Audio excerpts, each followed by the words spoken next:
लगभग 15-16 सालों से मतलब ऐसे ही घूमता रहता हूँ समाज के प्रति। समाज में जो मुद्दे हैं, चाहे हमारा दलित वर्ग समाज हो, चाहे डीएनटी वर्ग समाज हो, समाज में जो मुद्दे हैं, मुद्दे जैसे आप समझ लीजिए सामाजिक बहुत सारी चीज़ें हैं जो हमारा हक अधिकार है। हमें भारतीय संविधान ने हमें हक अधिकार दिया, लेकिन वो बहुत सारी चीज़ें हैं, कुछ ऐसे गिद्ध हैं, दलाल हैं, जो हमारे मुद्दों को हमारे पास तक, हमारी चीज़ों को, हक अधिकारों को पहुँचने नहीं देते।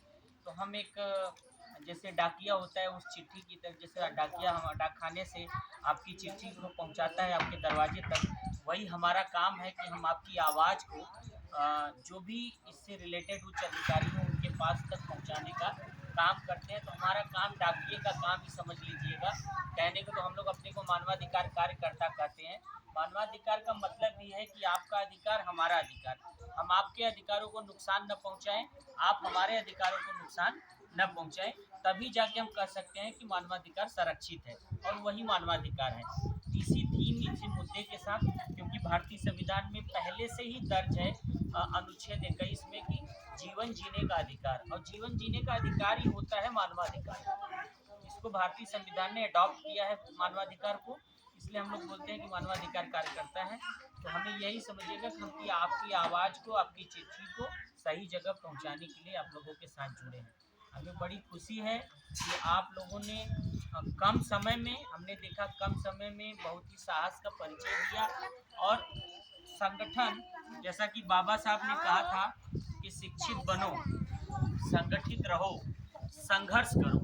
अगर बाबा साहब ने ये बातें हमें बताई थी, तो आप समझिए इन बातों का सिर्फ मतलब ही नहीं, इन बातों का बहुत अर्थ है। शिक्षित बनो मतलब हमें पढ़ना लिखना जरूर है, संगठित रहना है, संगठित पढ़ लिख लिए, लेकिन पढ़ने लिखने के बाद हमें संगठित होना है, और संगठित होने के बाद जब हमारे हक अधिकार कोई छीन रहा है, नहीं दे रहा है, हमारे हक अधिकारों को दबाने की कोशिश कर रहा है, तो हमें संघर्ष करना पड़ेगा।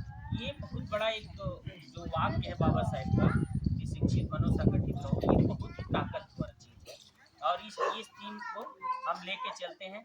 जब हम 2005 से इस फील्ड में आए थे और अम्बेडकरवाद की परिभाषा हम नहीं जान रहे थे कि अम्बेडकरवाद क्या होता है, मुझे 3-4 साल लग गया सीखने में कि अम्बेडकरवाद क्या होता है। दो लड़ाई है, बहुत क्लियर, मैं डंके की चोट पे बोलता हूँ, चाहे इसके लिए जो हो जाए। दो लड़ाई है, एक ब्राह्मणवाद है और एक अम्बेडकरवाद है।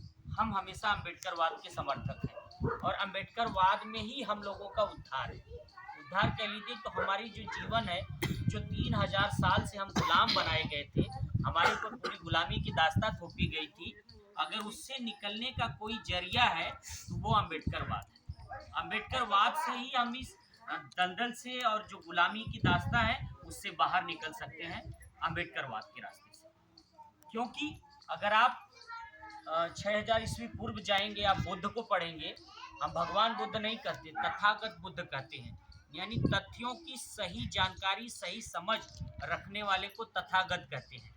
आप लोग मनाते हैं, जानते हैं, लेकिन ये बातें भी जानिए, भगवान बुद्ध नहीं, तथागत बुद्ध, यानी तथ्यों की सही जानकारी रखने वाला जो जानकार है उसे हम तथागत कहते हैं। जानकार मतलब तथागत बुद्ध। तथागत बुद्ध ने उस समय भी संघर्ष छेड़ा था हमें गुलामियों से बचाने के लिए, आज़ाद करने के लिए। बुद्ध ने अपना पूरा राजपाट, पूरी हस्ती गृहस्थी को छोड़कर ज्ञान प्राप्ति के लिए गए। जब ज्ञान प्राप्ति हुआ तो बुद्ध ने काफ़ी उस पर जोर दिया अपने ज्ञान के माध्यम से, और बुद्ध ने ये बार बार दिखाया है, आप बुद्ध को पढ़ेंगे तो एहसास होगा कि छुआछूत और जात पात भेदभाव से हमेशा परे। और उन्होंने ये बताया कि ये किसी भी समाज, किसी भी देश के लिए अगर ये छुआछूत, भेदभाव ये सब है, ये उसके विनाश का कारण हो सकता है, उसको बढ़ाने का काम नहीं करेगा, आगे नहीं जाने दें। इसी तरह से आपने देखा कि कबीर, महात्मा कबीर जो थे, वो सिर्फ अपनी लेखनी के माध्यम से लोगों को जगाने का काम करते थे। लेखनी के माध्यम से कबीर ने बहुत सारी बातें लिखी हैं। कबीर अक्सर लिखा करते थे कि कबीरा खड़ा बाजार में मांगे सबकी खैर, ना काहू से दोस्ती, ना काहू से बैर। कबीर दास का ये कहना था कि हम एक ऐसे दोराहे पे खड़े हैं जहाँ से अगर हम किसी का कुछ बना नहीं सकते तो किसी का कुछ बिगाड़ने का भी काम नहीं करेंगे। कबीर ही बोलते थे कि दुनिया ऐसी बावरी पत्थर पूजन जाए, घर की चकिया कोई न पूजे, जेकर पीसा खाए। कहे कि हिंदू धर्म में वो जो विभिन्नताएं हैं कि आज एक पत्थर यहाँ रखे, टीका उका लगा दिए, पोत दिए और बोल दिए भगवान है यहाँ, तो लोग आए माथा टेकना शुरू किए। तो कहे इतना दुनिया बावरी है, मतलब उन्होंने अपने दोहों के माध्यम से बताया था कि इतना ये अंधविश्वास करने वाली दुनिया है कि पत्थर को पूजती है। उस टाइम पे चक्की चलती होगी, आप लोग जानते होंगे, उस दौर में चक्की चलती थी, पत्थर वाली चक्की होती थी जिसमें गेहूं पीसा करते थे। तो जब वो गेहूं पीसते थे तो उनका कहना था कि उस चक्की को पूजिए जिस चक्की से पीसने के बाद गेहूं आटा बनता है, उस रोटी से हमारा पेट भरता है, उस चक्की को पूजिए। अच्छा, उन्होंने हिंदुओं को ही नहीं फटकारा, उन्होंने मुसलमानों को भी फटकारा है बहुत तेजी से।